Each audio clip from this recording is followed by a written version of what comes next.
Hemen kaç git. Ters olasın.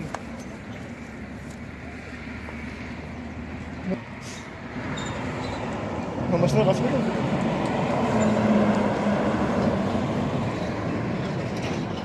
Kaçkan başladı.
Yıldırım ama iki üç kere.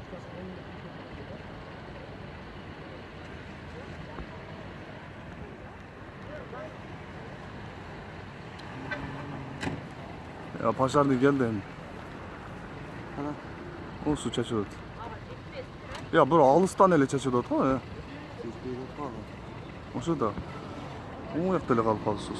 Aha yakında ama bu etti az. Daha bir gaz yarı balon cargı saç. Bunu verteletsek dese bile. Evet, çırağabay tazire bunu. Ne ki paşar neler geldi.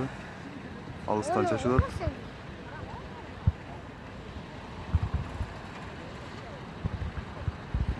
Başında alıs çarlatkan da hazır. Bat battan çarlatpay hoca.